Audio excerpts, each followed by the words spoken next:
Welcome to the Next Level Human podcast. As a human, you have a job to do. In fact, you have 4 jobs: to earn and manage money, to attain and maintain health and fitness, to build and sustain personal relationships, to find meaning and make a difference.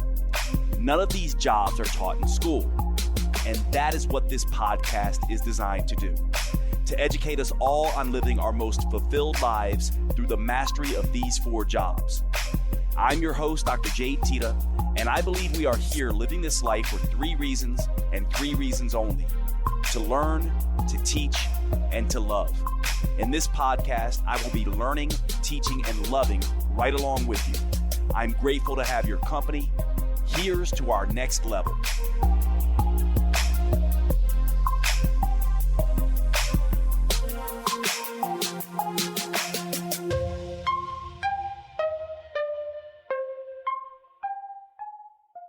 All right, what's going on, everybody? Dr. Jade Teta here, and welcome to the Next Level Human podcast. This episode is actually going to be a replay from a podcast I did with my brother, Dr. Jade Teta, and a good friend of ours, Brian Brosey, who both of them run another podcast called the Well Man's Podcast. And if you haven't checked out that podcast, it's one of my favorite podcasts for natural medicine. They cover a lot of things that other podcasts never touch on, and it is a really useful podcast, one of the ones I listen to on a regular basis, besides just thinking my brother's sort of a genius, and him and Brian just really do a tremendous job at exposing different areas that are, I believe, a gap in the current, sort of podcast genres in terms of what you get from the health and fitness podcast. They really, really do a great job of covering conditions and topics that you really won't find anywhere else. And so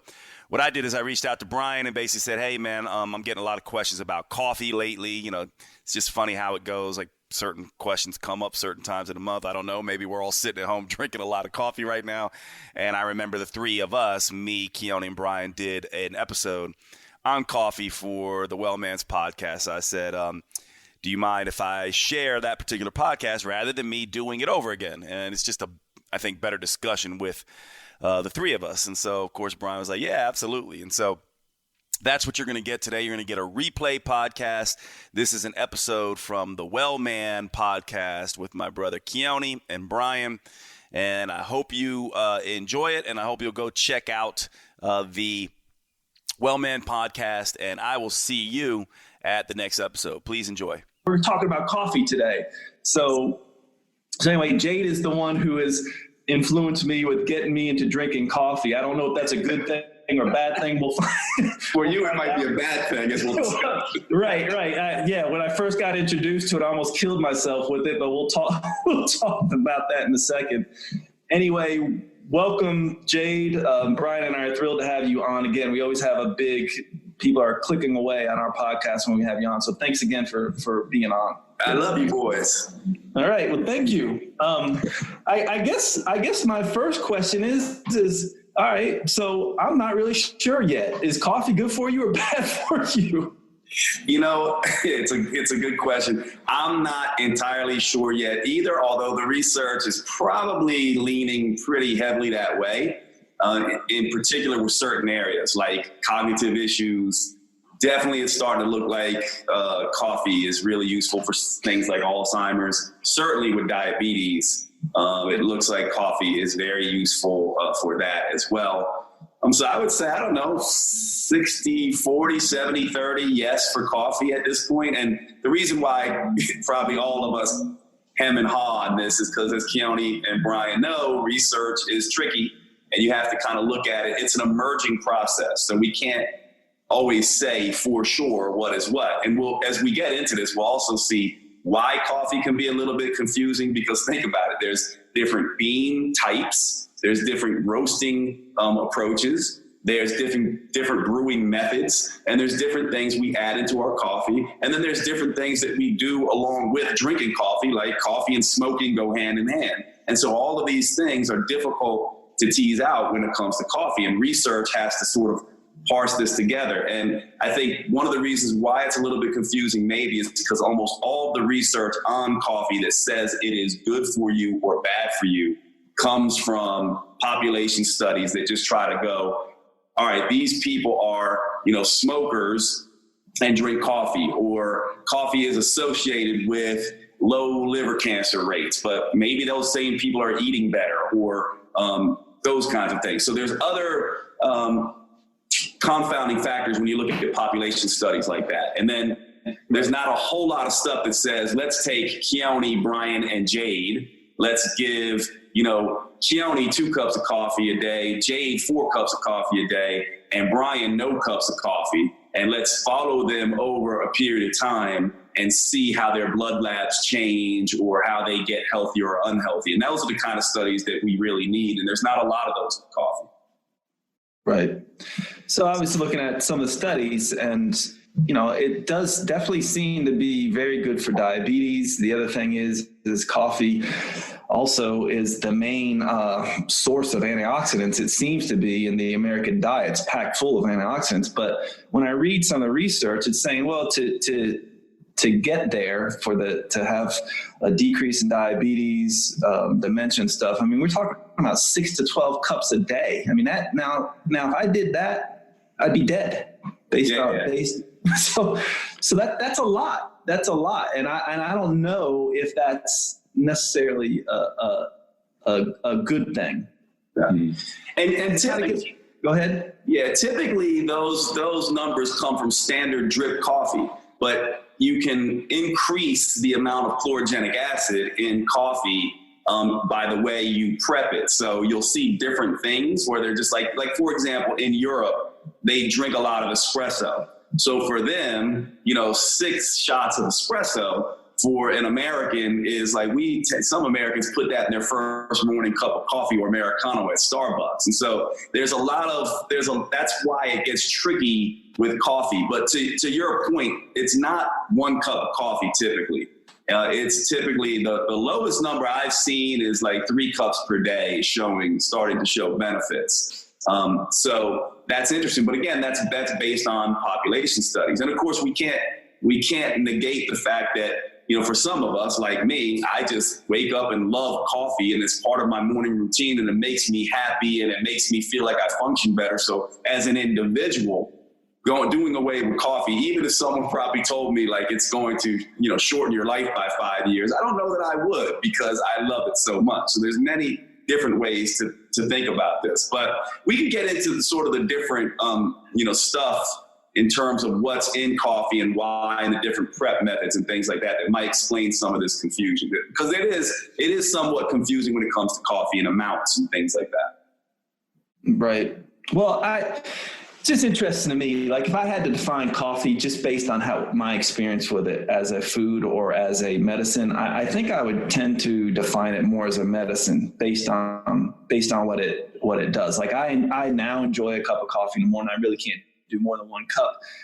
Helps wake me up, helps energize me. I may have a cup of coffee before I work out. But the one thing that kind of scares me or worries me about coffee is, and I guess you can clarify this, is there a big difference between organic and non-organic coffee? And does it make a difference if you drink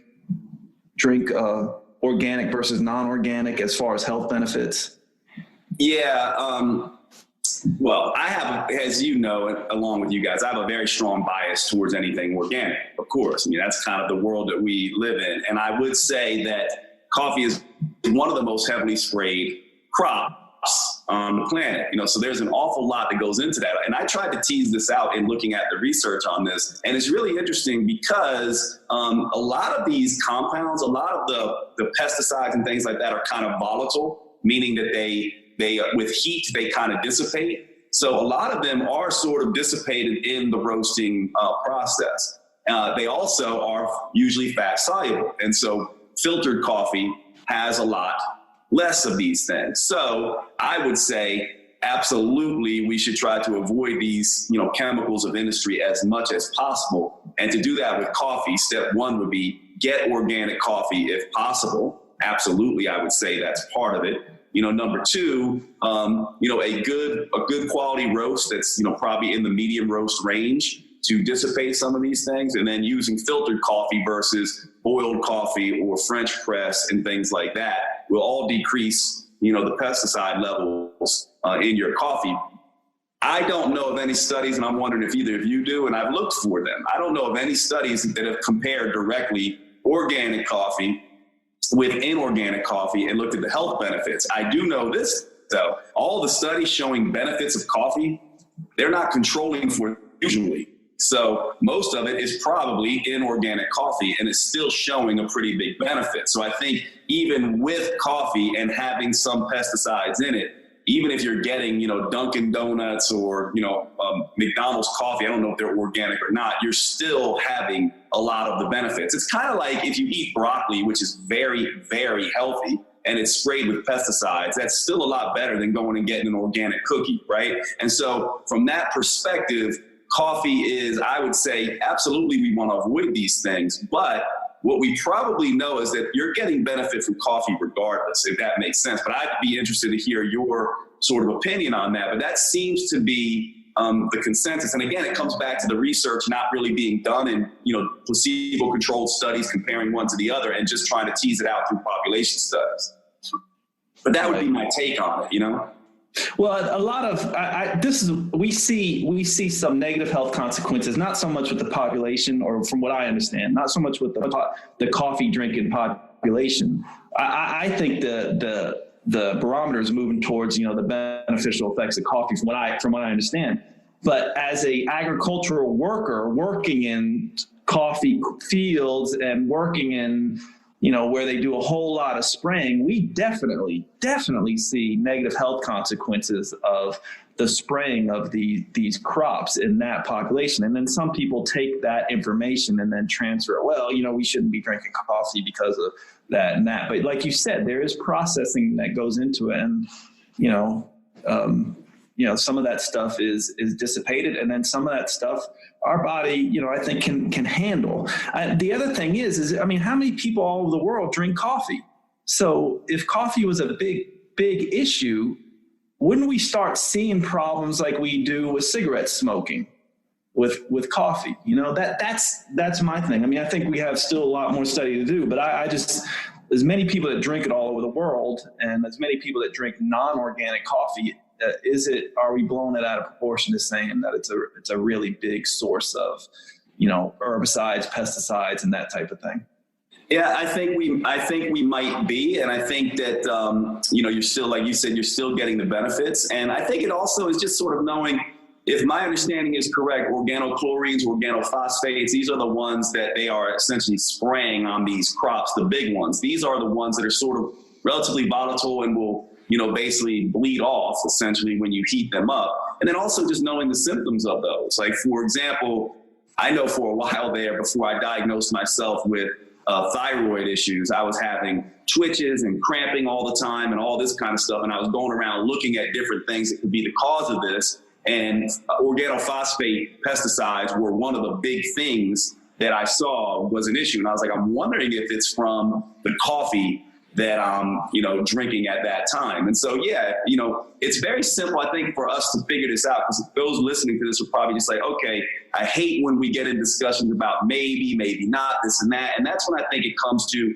really being a detective with your coffee use. Like, obviously, if you're drinking a lot of coffee and then a couple hours later, you're getting eye twitches and increased cramps and, digestive upsets and things like that, try cutting the coffee out and seeing if you don't get those symptoms. And that may tell you something better and different than just saying, oh, all coffee's bad if it has pesticides in it. And this is, I think, the approach that we want to use with anything, including coffee. We say, well, what's the research? So that's when you talk to people like us three. And then you have to say, what is the research on myself as an individual? One funny story I'll tell is, between Keone and me, one of the things with coffee is, we've always known when we were young and I started drinking a lot of coffee, Keone would have coffee and have anxiety attacks. Like, he would be like, what is going on? I'm feeling jacked up. I can have a cup of coffee and go right to sleep. And so we all detoxify caffeine and different compounds in coffee differently. Keone happens to be a slow oxidizer of caffeine. I'm a fast oxidizer of caffeine. The same holds true for how we process some other compounds, including pesticides and things like that in our body. And so we have to kind of become metabolic detectives around everything, including coffee. But I agree with you, and I think you're saying this, Keone. To me, I'm like, anything you can do to stop exposure to these compounds, do it. And it's pretty simple with coffee. Organic coffee is very easy. Coffee is one of these things that it doesn't necessarily need to be sprayed. They do that a lot because it increases yield, but it's also pretty easy to grow coffee organically. And it's been done, throughout human history. So why not choose organics and then also understand a light roast may have a little bit more pesticides than a dark roast, and filtering your coffee can make a difference as well. And so when it comes to that, that's important. One other thing I'll say here is coffee also is a detoxifier in itself. We know, and I think the numbers are huge when it comes to liver toxicity. So the rates of liver cancer are something like 200 per every 100,000 individuals in coffee drinkers. Those rates go up to something like 550,000 or 550 per 100,000 in non-coffee drinkers. So again, to Keone's point, we probably wouldn't see that statistically if coffee, regardless of, and they're not controlling for organic or inorganic, that's just coffee's effect, all coffees, on liver health. And we know that liver is the number one place where we detoxify these things. We also know coffee increases phase 1 detoxification, the compounds in coffee. And so I think with all that said, there's very little to be worried about with pesticides in your coffee, but it's better safe than sorry. And it's pretty easy to do if you have the resources to get organic coffee. Yeah, I agree. Like, you choose organic if you can. You're probably going to spend a little bit more for your organic cup of coffee, but I think that is a more sustainable thing to do for your body and also for the planet and that type of thing. So choosing organic coffee is better. That's, it's one thing that you say a lot. Sorry to interrupt you, but I think it's just important. One of the things that Keone says a lot that I've gotten from him, and I just think this is a huge point that we don't say enough, is Keone will always say, well, it doesn't matter. Like, let's say that there's no real benefit for our physical health with removing pesticides and stuff like that. But we know it's impacting the environment negatively. So even if it's not a big issue for our own health, and Keone studied environmental engineering, has this master's degree in that. And one of the things that he'll say, which I really have started saying this as well, is, look, it's not just about our health choosing organic, it's about the health of the planet as well. For example, I think you told me that, frogs and amphibians, which are, a very important part of a lot of ecosystems, are very negatively impacted by these compounds. And so I just think it's useful to point out, when you're choosing coffee, all right, choose it from the perspective of your own personal health. But also, if we're going to be, quote, next level humans, and, sort of look after not just ourselves, but our community as a whole, then we also want to make that secondary choice about, is this good for the environment or not? So I just think that's an important point. Yeah, I agree. And it's like what we were going to before. I mean, think about the impact of those agricultural workers who are actually picking the coffee too, or people that are out in the fields picking these heavily sprayed crops. You choose organic, it's going to be less likely that they're going to have that much exposure, because the market is going to move towards more sustainable ways of farming. Yeah, fair trade as well, right? Pay fair wage for their coffee picking. Right. So, Jade, you mentioned different roasting methods. What does that mean in terms of the coffee as far as compounds? You mentioned a little bit about any of the pesticides or fungicides. What are the different roast methods mean? Well, typically it's just about how high the heat goes and how long the bean is sitting in the roaster. And so the big ones for the late person are, typically if you go to like a Starbucks, you're like, there's a light roast, there's a medium roast, and there's a dark roast. And what is really interesting about this, and this I found the most fascinating area, and I'm still getting very deep into this, is that this dramatically impacts what happens with the coffee. And so chlorogenic acid, which is the big, other than caffeine, it's the number one sort of compound in coffee that we think is having all these benefits, especially for the liver and diabetes. This compound, for example, under roasting, light roast, short roasting periods, is in higher concentration. As you roast more, something like 90% of that chlorogenic acid is degraded. So light roasts have a lot of chlorogenic acid in them, right? More the green coffee bean. Dark roasts have much less chlorogenic acid in them. However, this I found fascinating, and this may be something you can educate us on, Keone, because I don't really understand necessarily how this happens. Chlorogenic acid is one of thousands and thousands of compounds in coffee, antioxidants in coffee. And so what appears to happen is as the roasting process goes on, either longer roasts and higher temperatures, and more antioxidants are formed in this process. Some antioxidants are increased, some are decreased. So chlorogenic acid may be decreased, but others are actually increased in the roasting process. And there seems to be this sort of bell-shaped curve that happens with compounds. So yeah, you're getting less chlorogenic acid, but you're getting less of, you're getting more of other compounds that are potentially beneficial in coffee. And with coffee, we're finding out all the time, oh, look at this new compound in coffee that's probably having beneficial effects. That's happening all the time. And so, there's this sort of bell-shaped curve. Antioxidant levels in coffee, total antioxidant levels in coffee seem to be greater the more you roast up to a point. So not necessarily dark roast, but sort of in that medium range. It also is really interesting because we can maintain a lot of chlorogenic acid if we go very high roast for very short periods of time.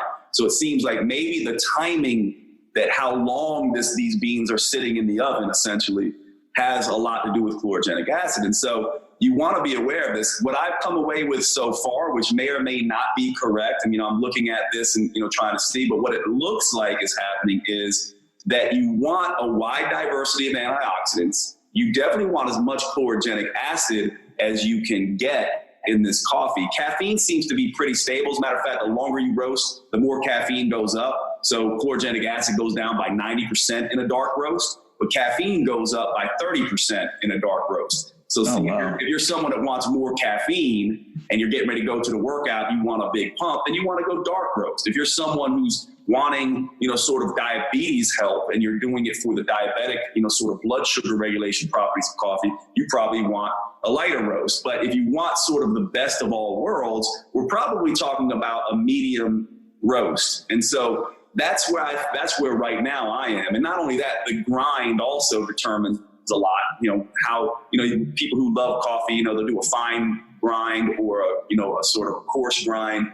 That also affects it. And it looks like a medium grind, medium roast is probably the best. And that's sort of a nice rule of thumb, right? It's always nice when we can get rules of thumb like that. A medium grind, medium roast seems to give you the best of all worlds. Enough caffeine, not too much, enough chlorogenic acid, not too much, and a wide diversity of all these antioxidants. So next time you go to Starbucks, you might want to just say, I'll go with the medium roast rather than my normal blonde or my normal, sort of dark roast. And I think that's sort of a good rule of thumb to understand. A couple other things with roasting is molds are normally killed in roasting.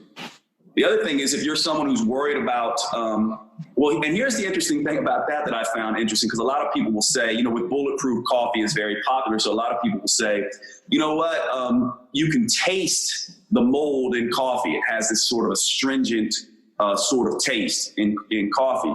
And that's the molds will change the coffee compounds a little bit. And so you will still taste some of the effects of mold being there, but the mold is dead because of the heating process. And by the way, mold in coffee, I found this interesting. They looked at all these different foods and they were like, mold in coffee is a very small amount of mold in coffee. As a matter of fact, chili has more mold in it than coffee. Breads have more mold in them typically when we're eating them than coffee does. So this is kind of not really a concern, but you can see how the roasting method sort of impacts this. One other thing on roasting is when you decaf beans, you use methane, right? A methyl compound and a methanol compound rather. And that compound scares people because you definitely don't want to be putting that in your body. Now, what's interesting about that is that in the roasting process, that is completely gone basically after they look at it because it's a very volatile compound. So it essentially goes away almost completely. Now, whether that's changing certain structures of the bean or creating certain compounds in the process, we don't necessarily know. That's why I would say go Swiss water, water decaf, or CO2 is even better, decaf. But this also sort of impacts things. And so roasting is, sort of probably one of the most important aspects of, what you want to be thinking about when you're choosing the right coffees. We can get into actually a couple rules of thumb, and you just tell me to shut up if I start going off. But I think this will be useful. This will be useful for people who want to know, well, is my coffee good or not? Like chlorogenic acid, you can taste in coffee, and it tends to be pretty astringent and pretty acidic. So astringency means it dries your mouth almost like a lemon peel, right? That means it has a lot of chlorogenic acid. And sour means it has a lot of chloric acid. So if you taste a very sour, very drying coffee, which is typically the lighter roasts, like Keone and I have a coffee shop in our hometown, Winston-Salem. I cannot stand the coffee, but a lot of people love the coffee. And now I understand that that's because it's one of these very astringent, citrusy coffees. It probably has a lot of chlorogenic acid in that particular coffee bean. So you can taste these things, whereas when you roast a little bit longer, the acidity and the astringency go down a little bit, and then it starts tasting a little bit more full bodied. So it might be like the difference between a wine that has a very strong bite, like a Chianti, versus a wine that has a very full body, like a Cabernet. So the ones that have the bite are the ones that probably have more chlorogenic acid. The ones that are more like a Cabernet and more smooth probably have more caffeine. And, caffeine's kind of bitter too. So the more bitter and smooth it gets, the more caffeine, the less chlorogenic acid, the more of the bite, and astringency drying, the more chlorogenic acid, if that's helpful. Yeah, that's great. You talk about going to Starbucks, and how are you drinking your coffee? Are you drinking it black? Are you adding milk? Are you adding sugar? Are you getting benefit if you add all that other stuff in there? Some of those coffees at Starbucks are like 1,000 calories per cup too. So does that affect anything? Yeah, I love that research. And I think you and I were just talking about this recently. One of the things that we knew a while back with tea was that if you put milk in tea, tea has a lot of antioxidants in it. Coffee comes first, then cocoa, then green tea, then black tea, then herbal tea. But still, tea has a lot of antioxidants in it and has health benefits as a result. And they basically were like, what happens to the health benefits when you drink tea English style and put milk into the tea? It's almost completely negated. Well, the same thing begins to happen, especially with chlorogenic acid and adding milk to coffee. And so something about adding proteins to coffee causes this effect. It's interesting. I remember when Keone and I were we weren't in biochemistry together, but you'll remember this, Keone. Remember when they were teaching us about proteins in biochemistry? That was one of my favorite things. They basically showed that these proteins line up in sort of like lines of different amino acids. And then based on the charges of these amino acids, these proteins fold and create almost like a catcher's mitt in some cases that basically are perfectly fit for certain proteins. Right. Well, it turns out that casein, the protein, one of the proteins in milk, is a catcher's mitt for chlorogenic acid and other antioxidants. And when it grabs hold of those antioxidants, they essentially sort of pass through and are not really available for you to absorb in the way that you would normally. And so if you really want benefit from coffee, you're probably going to want to do it black. But then I went and looked and say, well, does this happen with other proteins? Like, what if you put soy milk in it? What if you put coconut milk in it? What if you put those kinds of things in it? What if you do more half and half instead of casein and have less of these proteins? And soy milk and coconut milk don't have this effect at all. So it seems to be 100% dairy proteins that are doing this. And so, yeah, switch to almond milk, switch to coconut milk. I personally wouldn't suggest going soy just because I have a bias against soy, but for some, it can be really good. But I think that's an important component to sort of look at for sure. Adding sugar obviously is going to negate some of the beneficial effects on blood sugar for sure. And certainly these 500 calorie desserts, which really they are at Starbucks, I wouldn't even call those coffee. Those are coffee, even though I have brewed coffee in them, those are coffee flavored drinks. It's kind of like saying, well, yeah, chocolate has health benefits, but how much of a health benefit are you getting from a couple sprinkles of chocolate chips in a cookie? I don't know that you are. Yeah, absolutely. So similar to all that, what about adding a fat to your coffee? Like the butter, like you talked about bulletproof coffee or MCT oil or any of those. Right. Yeah. Well, here's an interesting thing, right? So if we're concerned about pesticides, for sure, most of these pesticides are fat soluble. Okay. So most of them, you're going to get more of them and absorb more of them because they'll hitch a ride on the fat in a very similar way that, something like chlorogenic acid will be bound up by, casein. It's very similar to also say, hey, fat and pesticides and things like that will hitch a ride on fat. And so if that's a big concern and you're someone mostly concerned about detoxing, bulletproof coffee may not necessarily be the thing that you would want to do in that case. Now, if you have organic coffee, maybe it doesn't matter. Fat seems not to necessarily be an issue, but it will increase the absorptions of certain compounds. And I don't necessarily know the benefit or risk of that yet. And I can't really tell you whether that's interrupting chlorogenic acid or not, but based on the fact that soy milk and coconut milk and almond milk don't really have anything to do with this or interfere with chlorogenic acid. Fat is probably fine. Here's one thing we do know as well. Most of these compounds that are in coffee, almost all of them actually, are water soluble. We know that because we percolate water through coffee to get these compounds out. And but there are things in coffee like tocopherol, vitamin E, and other fat soluble compounds that are going to be enhanced in their absorption with adding fat into it. Also, we do know this, adding fat to coffee will slow the absorption of pretty much a lot of the compounds in coffee, especially caffeine. So here's an example. If you like Keone does now a cup of coffee before his workout. I've been doing that for a very long time. It's great, but you want very quick absorption of that caffeine. So you would not want to put fat in that, or protein really. You want it in your system quickly. So black coffee before workout. However, if all three of us are sitting down and we're going to write a research paper or do research on coffee and want our brains to be working, maybe having fat in that coffee really smooths out the caffeine rush. Instead of getting this big spike, we get more of this sort of flat line thing. And so from that perspective, you can kind of make a decision whether you want to add, fat to your coffee or not. From my perspective, if you're after weight loss, it depends, right? Because if you're just adding a tablespoon of butter has it's a small amount of food, but it's got a lot of calories, and that's 100 calories in that little pat of butter. That can add up really quick. But if it satisfies you, if that's all you do for breakfast, and it keeps your hunger and your energy and your cravings stable for a long period of time and allows you to make it through a 6-hour fast, then it might have benefits. So those are some thoughts. And then also you're going to have to play metabolic detective.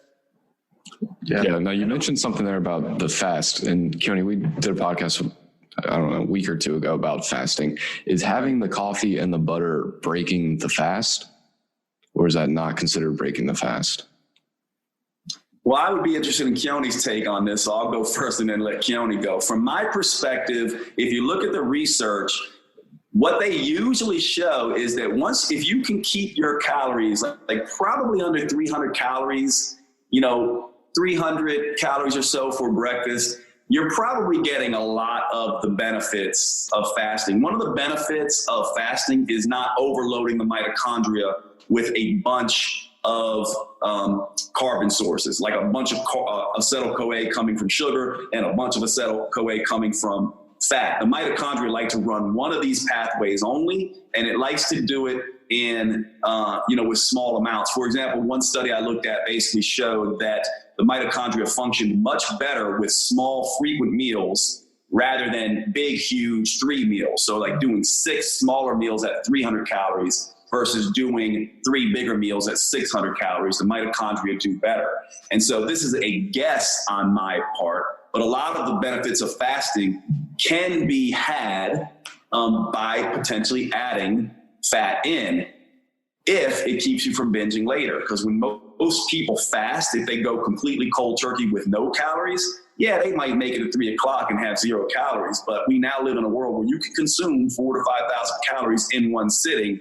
And many people do. And so I think it's best to have 0 calories, but having enough, but not too many calories, and something like some branched chain amino acids, like whey protein, which would be a protein source or a fat source, can help people. Sorry about that break. Anyway, we were just talking about fat and coffee, and Jay just asked me a question about what my thoughts were about that and extending, a fast and how it'd be satiating. So a couple things. Coffee by itself can be an appetite suppressant. So some people will have for breakfast just a cup of coffee. It wakes them up and they don't feel hungry after that.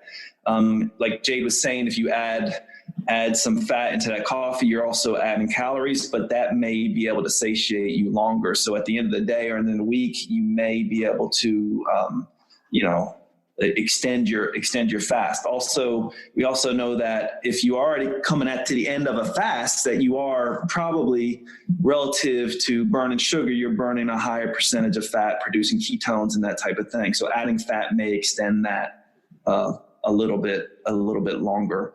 So to break a fast, I will recommend people to break a fast and get more of the benefit out of the fast.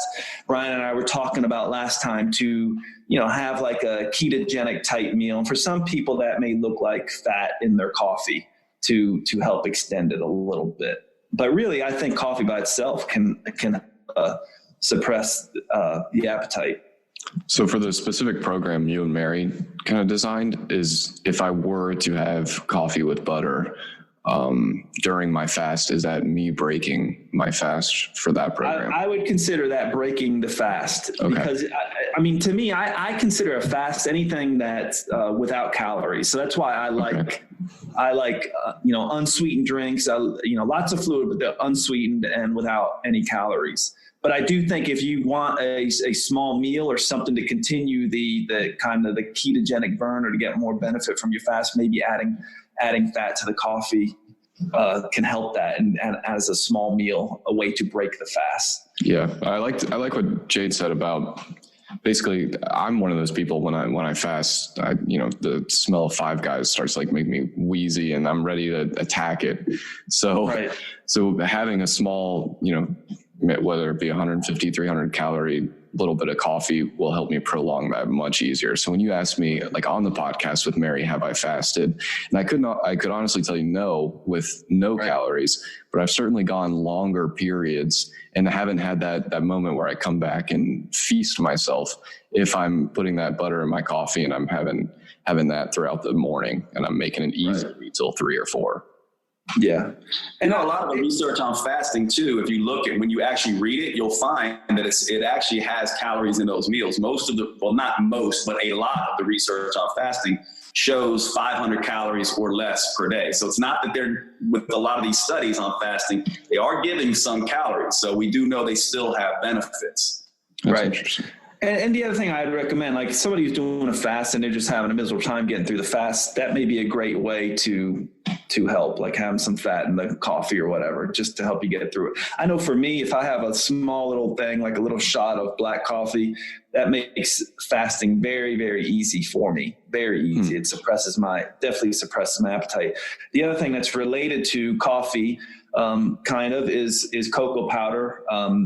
Cocoa powder actually will suppress your appetite too, as long, without the sugar in there.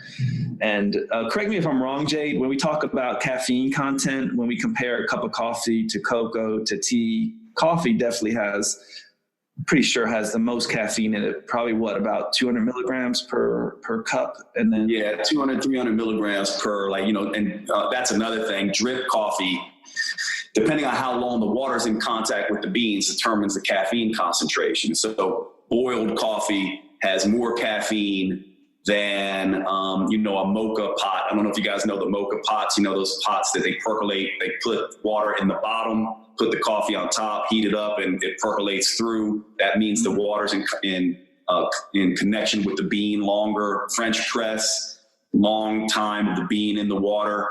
versus something like espresso, which is fast moving water pushed through the beans, has a little less caffeine. But, typically between 200 and 300 milligrams of caffeine in sort of your standard drip cup of coffee.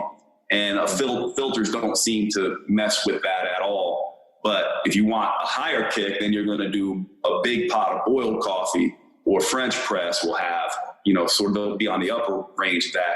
Lower range of that will be espresso and things like that. Right. And then tea, like black tea, green tea, I think has at least half that amount of caffeine. And then cocoa has like half of that. So I think cocoa has less caffeine than tea, and then coffee has the most. But now I've been drinking coffee on a regular basis now for about two to 3 years. Now, when I first started drinking coffee, 1 cup, though we're talking about 200 milligrams of coffee, that gave me heart palpitations. It also narrowed my vision at some, and frankly, just scared the heck out of me because I felt like I was having a panic attack from it. Now I can do 1 cup a day and I'm fine. So it seems like your body can't acclimate to that, especially when I eat it with food. But I bring that up because there are people out there, and this has happened in the bodybuilding world, where getting too much caffeine can be very, very problematic, especially if you're using it with other substances. So the caffeine toxicity is a real issue. And you can just Google it. You can see that people have died from caffeine toxicity. And at the time, I wasn't sure what was going on, and now I know. And I've had a few patients who also had that problem, and noticeable metabolizers of caffeine. So, and in a society where coffee is like, you can drink it, get as much as you want. It tends to be very cheap. I think for some people, it can, again, it's like a drug. It can be very, very dangerous if you're not careful with it. So. Yeah. But overall, I think a great health benefit overall. Anything else we should talk about coffee? We hit everything. I guess trying to. You know what, Jade? Actually, I wonder if you have any, and Brian, about this. So as far as the coffee, I mean, there's such thing as the coffee cherry. So there's a fruit around the actual bean and whatever. So what happens to that? Is that just trash? Can you consume that? Do you know anything about that? Is that food? I have no idea, man. That's something that we definitely I should look into. But you're right. It is, it's essentially the bean. So I mean, I don't know if you can consume coffee. It's called a coffee cherry. So a lot of that pulp is like it's just taken off to get to the bean. I guess the seed in the middle there, you remove that pulp. I'm just curious what happens with that. If I'm not mistaken, I think it can be used as a food. And if I'm not mistaken, I don't think there's a whole lot of caffeine in that fruit. But at the very least, it probably doesn't taste very good, because we would probably all know exactly what it is. Yeah, absolutely. And then the other question I guess I have is where is coffee native to? Is it mostly Central and South America? Is that where it is, or where does it come from? Do you know? Pretty much all of my understanding and looking at it is pretty much all around the equator, so all around these sort of right where they grow it. But is it one of those things where it is native to Central and South America? Do you know? I mean, I don't know for sure. I would think it's like I don't know the answer to that. I do know that different types of beans come from different areas, and certainly different types of coffee, the way they dry it and things like that. Because certain places have way more rain, certain places are a little bit more drier. So like Ethiopian beans versus, some other beans are very different. And there is a difference between Robusta beans and Arabica beans. And those things Robusta has the most chlorogenic acid in it. But again, chlorogenic acid doesn't taste good to us for the most part. And so they almost always add Arabica beans in there as well. And so again, if you're looking at sort of like what's the best way to get the health benefits, they have different compounds in them. And most people, from my understanding, combine these two just to make them taste better. But that's also beneficial from the standpoint of Like you can do, a lot of people say just 100% Arabica beans, that tastes decent for people. Most people don't really like the Robusta beans, but if you're someone who's like a fanatic and want nothing but chlorogenic acid, then Robusta beans. And I think those come from different areas as well, to your point, but I'm not exactly sure what they are. But most coffee on the market is a combination of both, because coffee sellers wouldn't sell much coffee if it was just Robusta beans, because most people don't like those beans. Oh, okay.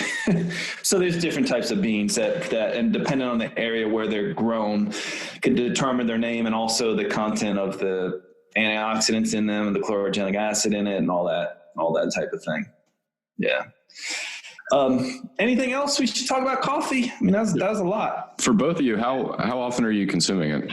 Are you both having a cup a day, or? I have 1 cup a day. Usually I don't go more than that. What about you, Jade? Yeah, I do 2 to 3 per day of a pretty strong. And I like dark roast, but I have moved more to medium roast now. But 2 to 3 cups per day.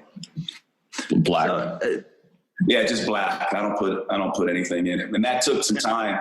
When I first got introduced to coffee, I started drinking it because like I have a sweet tooth. So if someone gave me a mocha, which basically was a dessert, and I was just like, this thing's amazing. But now and it's healthy too. Yeah, it's healthy too.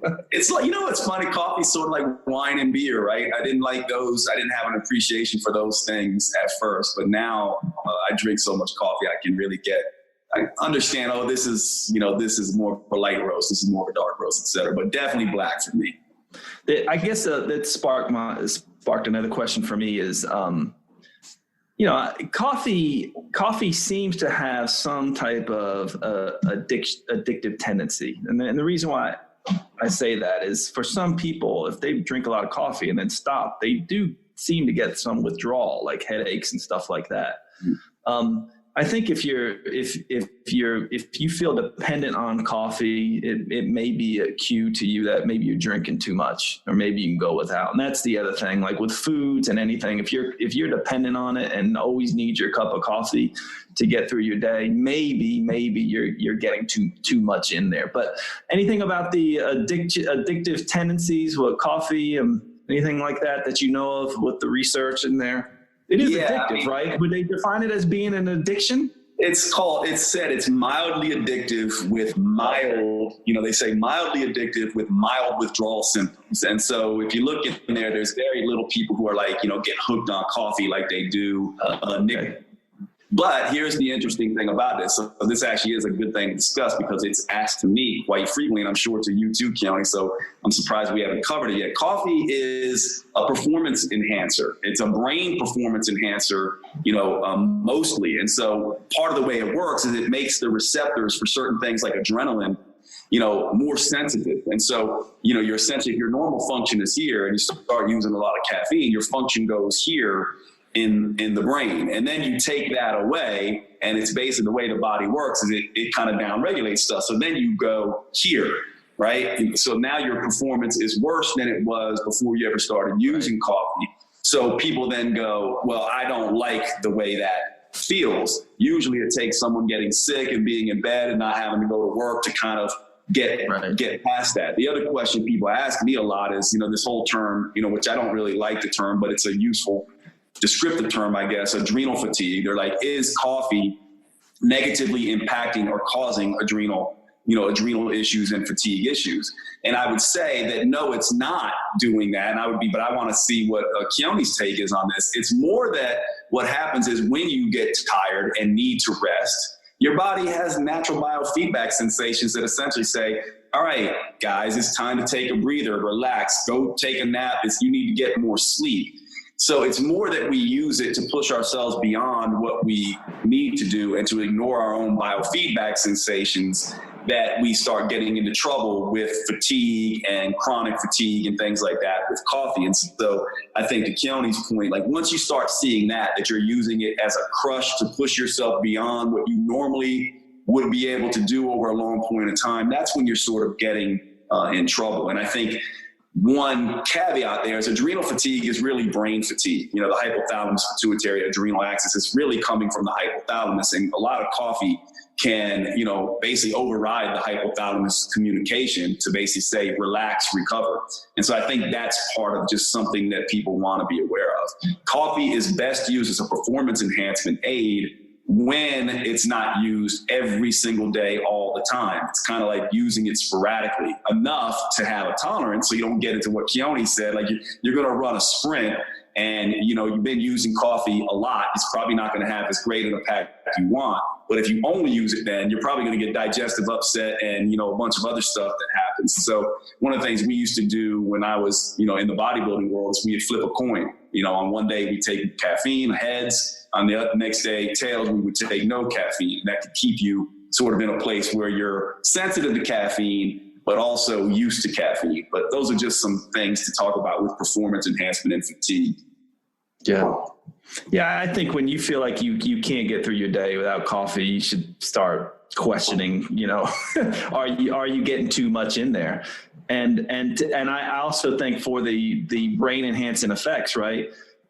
Taking a little break between it. It's like that whole Epicurean philosophy, right? Like, you know, take a little break between it and, you know, have it, if you missed it for a couple of days and then have it, man, a cup of coffee tastes absolutely delicious and can set you on fire with your productivity, so to speak. At least that's what's in my experience.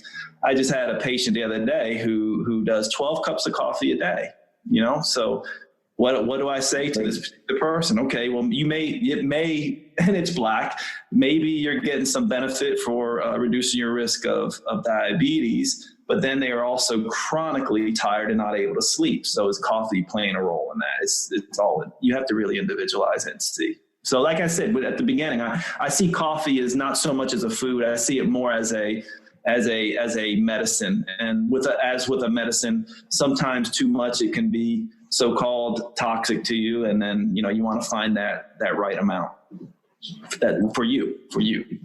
So. Yeah, and sleep is another issue that we should just touch on briefly before we close. I mean, like, obviously, if you're a slow oxidizer of caffeine, a lot of people don't realize you can have caffeine in the morning and you burn through that caffeine so slowly, it's interrupting sleep at night.